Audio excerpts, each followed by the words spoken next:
सफलता। सफलता का स्वाद वही चखता है जो हमेशा निरंतर रहकर एकाग्र होकर अपनी तैयारी करता है। किसी भी क्षेत्र में सफलता पाने के लिए हमें सबसे ज्यादा जरूरत होती है डिसिप्लिन की, और डिसिप्लिन से ही आती है हमारी कंसिस्टेंसी। तो जो भाई अभी तक पुरानी वाली वीडियो नहीं देखी है, पहले उन्हें जाकर वॉच करें, उसके बाद इस वीडियो को देखें। और जो भाई पहली वीडियो में थे, सेकंड में थे, लेकिन थर्ड में उन्होंने साथ छोड़ दिया, तो उनका सिलेक्शन ऐसे ही उनका साथ छोड़ देगा। तो आइए, आप सभी का स्वागत है आज के क्वेश्चन आवर में। आप सभी को पता है ये 500 क्वेश्चन की सीरीज चल रही है लेखपाल के लिए, और हमारे रैंक अप 360 यूट्यूब चैनल पर अदर सब्जेक्ट की भी इसी तरह से सीरीज चल रही है, आप जाकर उन्हें देख सकते हैं। तो चलिए स्टार्ट करते हैं। संविधान के 103वें संशोधन के जरिए भारत में क्या पारित किया गया था? तो क्या पारित किया गया था? आप सभी को पता है कि 10% आरक्षण किसे दिया था? ईडब्ल्यूएस, इकोनॉमिक वीकर सेक्शन, और इसका आप जिक्र देखेंगे 15(5), 16(6), ठीक है। इसमें आप देखेंगे जहां पर हमें देखने को मिला है कि नौकरियों में आरक्षण तथा किसमें एडमिशन में आरक्षण दिखा है, और ये 2019 से लागू हुआ था। कब से? 2019 से। चलिए, किस वर्ष में भारतीय संविधान का संशोधन सर्वप्रथम किया गया था? तो आप सभी को पता होगा, हमारा फर्स्ट जो संविधान संशोधन है वो 1951 में हुआ था। 9वीं अनुसूची, ठीक है, 9वीं अनुसूची किसके बारे में थी? हमारी भूमि सुधार अधिनियम। नेक्स्ट आपका भारतीय संविधान के अनुच्छेद 368 का संबंध किससे है? तो 368 तो बहुत ही फेमस है, आप सभी को पता होगा कि यह है हमारा संविधान संशोधन से, भाग 20 संविधान संशोधन। और ये कहां से लिया गया है? आप कहेंगे साउथ अफ्रीका से। मंत्रिपरिषद की संख्या 15% सीमित करने वाला संशोधन कौन सा है? तो यह है आपका 91, और ये किसमें आपने किया था? 75(1)(a), ठीक है, इस आर्टिकल में किया था, जिसमें क्या कहा गया था कि आपका 15% ही कैबिनेट हो सकता है, मतलब मंत्री परिषद जो है वो 15% ही हो सकता है। किसका? जैसे लोकसभा की सीटें हैं, मान लीजिए कहीं पर क्या है हमारी 50 सीटें हैं, ठीक है, तो 50 सीट का जब आप 15% निकालेंगे तो वो कितना होगा? आप कहेंगे इसका जब हाफ करेंगे आप तो आएगा 7.5, तो उसको क्या कर देंगे हम? 8 कर देंगे, ठीक है, इसी तरह से होगा। चलिए, मतदान की उम्र 21 से घटाकर 18 वर्ष किस संशोधन द्वारा की गई? तो किस संशोधन द्वारा की गई? आप सभी को पता होगा 61वां संविधान संशोधन में क्या किया गया था? आपका 21 वर्ष को चेंज कर दिया गया था, क्या? 18 वर्ष, ठीक है। यह आया था आपका 1989 में। चलिए, संविधान का 52वां संशोधन निम्नलिखित में से किससे संबंधित है? आप सभी को पता होगा 52वां संविधान संशोधन 1985 राजीव गांधी की सरकार में दल बदल कानून के लिए आया था। उसमें इन्होंने कंडीशन दी थी कि जब कोई व्यक्ति किसी पार्टी का नहीं होता और वो पार्टी ज्वाइन कर लेगा तो उस पर दल बदल लग जाएगा। कोई निर्दलीय व्यक्ति या कोई 2/3 कम छोड़कर जाता है या व्हीप का उल्लंघन करता है तो वो क्या लग जाता है? उस पर दल बदल लग जाता है। नए राज्य का गठन हेतु किस अनुसूची में संशोधन की आवश्यकता होती है? तो यह होती है आपकी प्रथम अनुसूची में। चलिए, योजना आयोग के स्थान पर गठित किया गया वर्तमान आयोग कौन सा है? आप सभी को पता होगा कि यह क्या है? आपका नीति आयोग है। नीति आयोग की फुल फॉर्म क्या होती है? National institute of transforming India. और ये कब आया था आपका? आप सभी को पता होगा 2014 के बाद, जब 2015 में।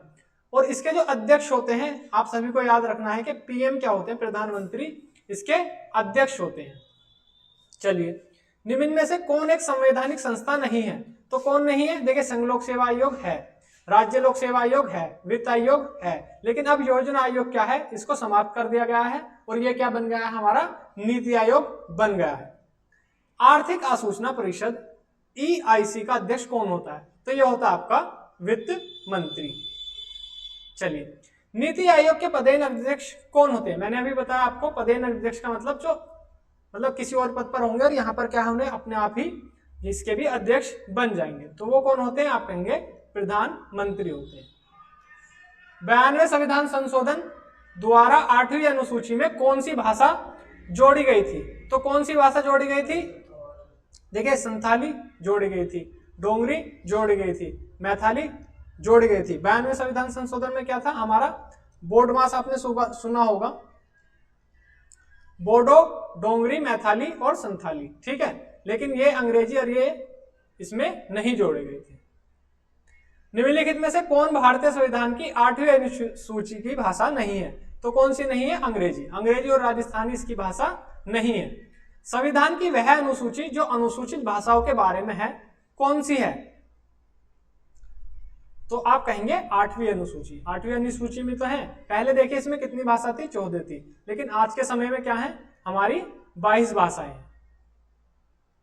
चलिए, सरकार द्वारा किस भाषा को सबसे पहले एक प्रतिष्ठित भाषा घोषित किया गया था? तो ये किया गया था आपका तमिल भाषा को।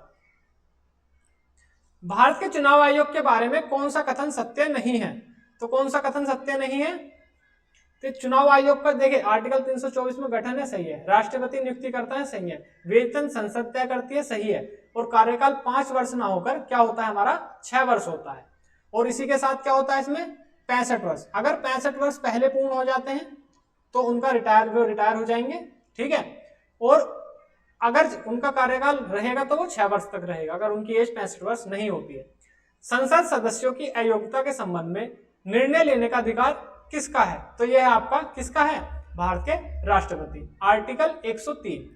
देखिए, एक जो पीछे वाली वीडियो में मैं आपको कंफ्यूजन क्लियर कर देता हूं, एक वहां पर पार्डन पावर क्षमा शक्ति से था, उसमें पूछ रहा था वो राज्यपाल के बारे में, और मुझे बताना था कि 72 + 89 रूल होता है, 89 रूल। उसमें क्या होता है, जो हमारी संघ के जो आर्टिकल हैं उन्हीं में एज इट इज 89 जोड़कर वो राज्य सरकार की पावर्स वही होती हैं जो किसमें होती है? हमारी संघ सरकार में होती है, ठीक है।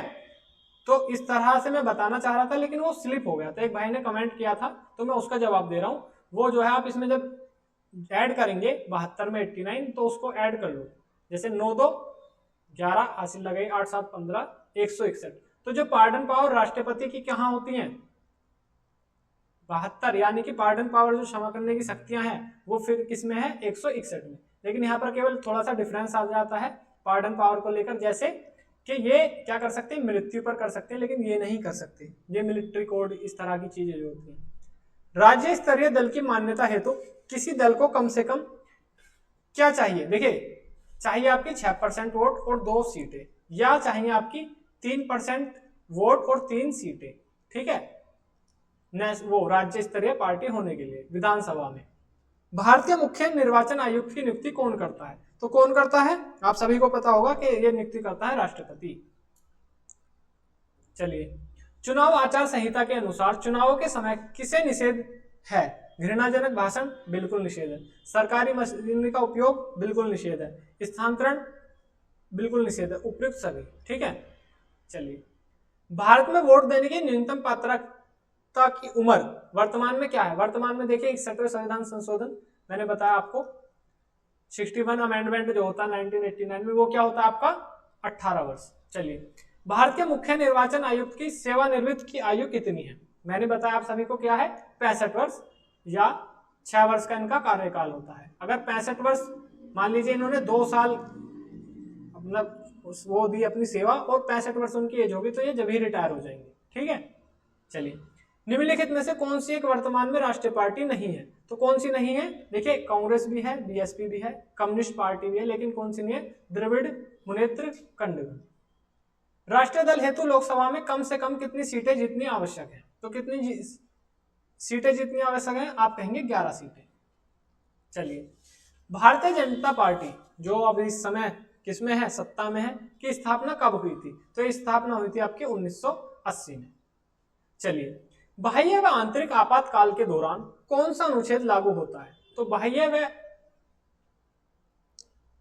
जो होता है, देखिए 359 में बाह्य के लिए भी होता है, ठीक है, और आंतरिक के लिए भी होता है, सही है।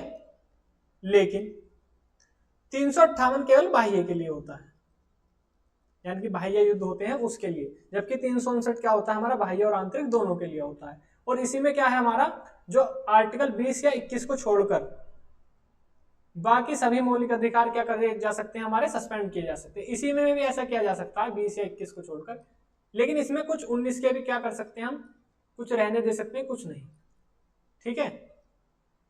राज्य की परिभाषा भारतीय संविधान के किस अनुच्छेद में दी गई है? तो ये दी गई है आपकी भाषा मतलब डेफिनेशन 12 में। और इसी प्रकार आर्टिकल 36, आप इसको 3 गुना कर दीजिए, 12 या 36, ये आपका पहुंच जाएगा डीपीएसपी में। तो जो सेम परिभाषा इसमें दी गई है 12 में, वही सेम परिभाषा दी गई 36 में।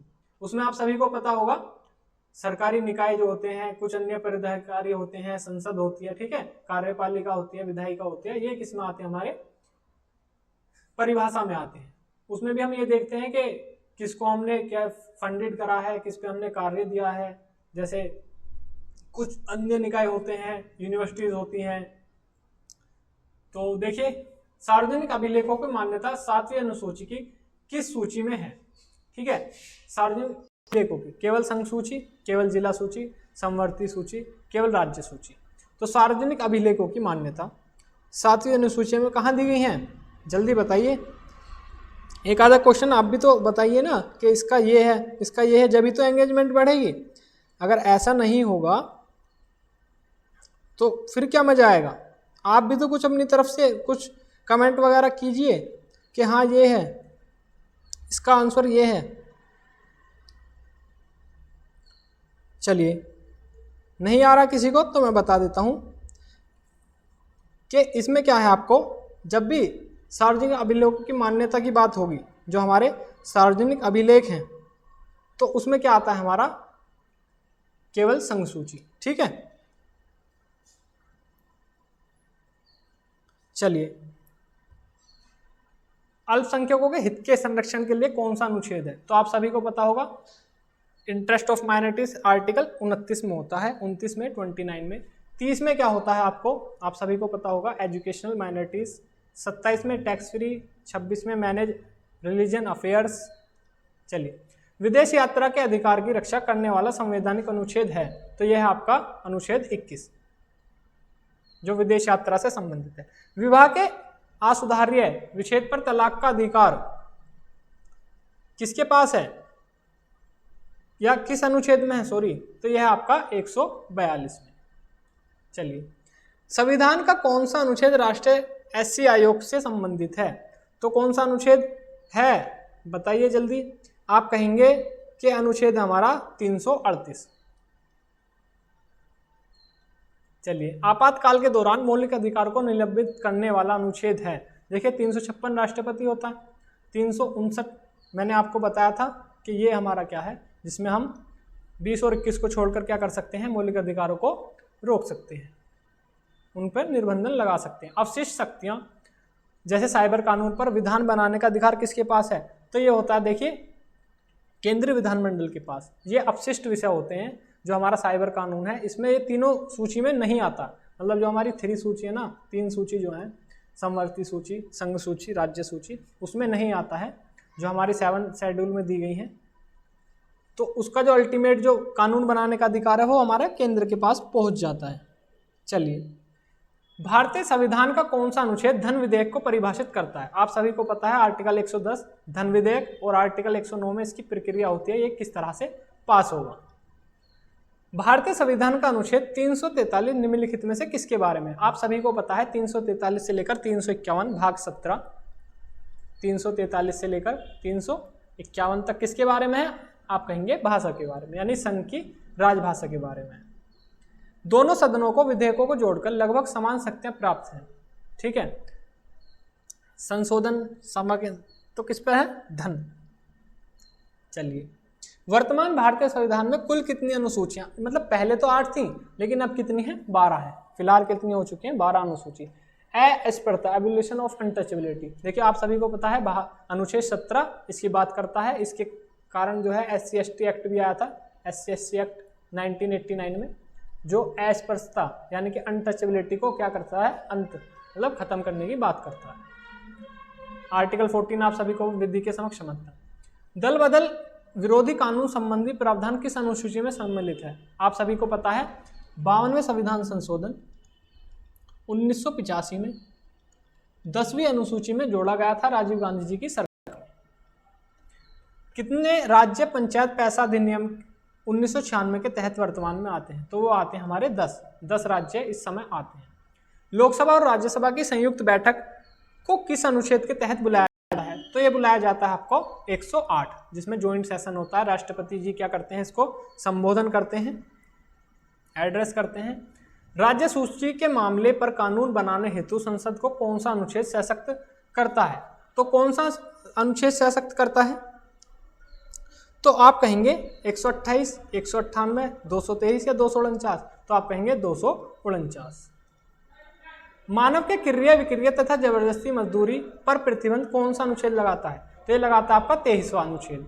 जबकि 24वें अनुच्छेद में क्या बात की गई है कि जो हमारे बाल हैं उन पे जो कारखानों में कार्य करते हैं 14 वर्ष से कम के, उन पर रोक लगाते हैं। भारतीय संविधान का कौन सा अनुच्छेद कानून के समक्ष समानता के प्रदान करता है? तो आप कहेंगे आर्टिकल 14। अनुच्छेद 5 से लेकर 11 निम्नलिखित में से किस पहल से संबंधित है? तो आप कहेंगे ये संबंधित है आपकी नागरिकता से। भाग 2 5 से लेकर 11। और नागरिकता आप सभी को पता है 5 तरीके से आप प्राप्त कर सकते हैं और 3 तरीके से उसको त्याग सकते हैं। भारतीय संविधान का अनुच्छेद 324, 329 किससे संबंधित है? आप कहेंगे चुनाव से संबंधित है। किस अनुच्छेद के तहत वयस्क मताधिकार यूनिवर्सल एडल्ट, ये क्या हो गया? ये शायद क्वेश्चन थोड़ा मिसप्रिंट है, ठीक है, चलिए इसे देख ले ये बात। भारतीय संविधान का अनुच्छेद 243 निम्नलिखित में से किसकी व्याख्या करता है? तो ये व्याख्या करता है पंचायती राज प्रणाली की। किस अनुच्छेद के तहत भारत सरकार में भारत रत्न और पद्मश्री जोड़े गए हैं? ये अनुच्छेद 18। संघ लोक सेवा आयोग यूपीएससी का गठन किस अनुच्छेद के अंतर्गत होता है? आप कहेंगे 315। राष्ट्रीय महत्व के स्मारक स्थलों की सुरक्षा से संबंधित अनुच्छेद है, तो ये अनुच्छेद आपका अनुच्छेद 49। 50 में कार्यपालिका वो सेपरेट करता है न्यायपालिका। 48 में पर्यावरण संरक्षण, 48 में इसमें क्या है साइंटिफिक हस्बेंड्री एंड एग्रीकल्चर। 48 में असम, मेघालय, त्रिपुरा, मिजोरम के प्रशासन हेतु कौन सी अनुसूची है? तो आप कहेंगे 6ठी अनुसूची है, ठीक है। भारतीय संविधान का भाग 2 निम्नलिखित में से किससे संबंधित है? आप कहेंगे नागरिकता से संबंधित है। अनुसूचित क्षेत्र और जनजातियों के प्रशासन हेतु कौन सी अनुसूची है? तो ये कौन सी अनुसूची है? आप कहेंगे 9वीं अनुसूची, नहीं भूमि सुधार से है। 5वीं अनुसूची ये है, ठीक है। चलिए, राष्ट्रपति के पास अध्यादेश होता, देखिए 1 2 3, जब टेंशन हो अध्यादेश हो तो कर दो 1 2 3। और राज्यपाल के ये पहुंच जाती है आपकी 213 में। इसको थोड़ा सा रिवर्स कर दीजिए और 213 लिख दीजिए, ये फिर राज्यपाल की शक्ति हो जाती है। नेक्स्ट क्वेश्चन आपका अनुसूचित क्षेत्र और जनजातीय क्षेत्रों के प्रशासन से संबंधित अनुसूची, ठीक है। तो ये आप क्वेश्चन क्या हो रहा है यहाँ पे, ये मिसमैच हो गया। अनुसूची है, अनुच्छेद है, चलिए इसको काट दीजिए अभी, ठीक है। चलिए, वैसे जो होता है ना भाग 10 में अगर उसकी बात आएगी तो भाग 10 में 244 आर्टिकल होता है, अगर आर्टिकल की बात आएगी, ठीक है। ये अनुसूची नहीं होगा, ये अनुच्छेद होगा। चलिए, प्रधानमंत्री की नियुक्ति राष्ट्रपति द्वारा की जाएगी किस अनुच्छेद में है? तो ये अनुच्छेद आपका 75 का है। 75 में क्या क्या गया है, इनकी जो नियुक्ति है वो राष्ट्रपति करेगा। राज्यों के राज्यपाल को अध्यादेश जारी करने की शक्ति, मैंने अभी बताया 123 किसका है? आप कहेंगे हमारा राष्ट्रपति जी का, और 213 हमारे राज्यपाल का। इनमें से कौन सा संघ सूची, चलिए एक चीज बताइए यहाँ पर, अध्यादेश से क्या होता है? अध्यादेश से कोई कानून बनता है और वो 6 महीने के लिए वैलिड होता है। क्या ये बस 6 महीने के लिए वैलिड होगा? आगे चल सकता है या नहीं चलेगा? किस कंडीशन में? अगर 6 महीने के बाद ये दोनों सदन में पास हो जाता है तो ये ऐसे ही बना रहेगा। अगर पास नहीं होता तो ये कैंसिल हो जाएगा। और ये किस दिन से लागू होता है? जिस दिन राष्ट्रपति इस पर साइन कर देते हैं। इनमें से कौन सा संघ सूची यूनियन लिस्ट के तहत विषय नहीं है? विदेशी मामले, परमाणु ऊर्जा, युद्ध और शांति, सार्वजनिक स्वास्थ्य, ये किसके पास है? हमारा राज्य सूची का विषय है। संविधान की प्रस्तावना में समाजवादी शब्द किस संशोधन द्वारा जोड़ा गया था? आप कहेंगे 42वें संविधान संशोधन 1976 में इंदिरा गांधी जी की सरकार में। ये 6 इंदिरा गांधी की सरकार में 3 वर्ड जोड़े गए थे जो प्रेम्बल में SSDR हो गए थे, ठीक है। ये तो था सोवरेन आपके पास पहले से, सेकुलरिज्म आया, ठीक है। सोशलिज्म आया, सेकुलरिज्म आया, डेमोक्रेसी, रिपब्लिक पहले से थे, ठीक है, आया बात समझ। और एक इंटीग्रेटिव वर्ड और जोड़ा गया था, अखंडता। तो आज के लिए इतना ही। आप सभी देख पा रहे होंगे कि अब तक क्लासेस रेगुलर चल रही हैं और बेहतरीन प्रश्न के साथ हम इसको पूरा कर रहे हैं। जब 500 क्वेश्चन पूरे हो जाएंगे उसके बाद हम एक वन शॉट लेकर आएंगे 500 क्वेश्चन का, आपके 1000 क्वेश्चन कंप्लीट हो जाएंगे और आपके जो 5 मार्क्स हैं लेखपाल में या यूपीएससी के किसी भी एग्जाम में वो यहाँ से बाहर नहीं जाएंगे।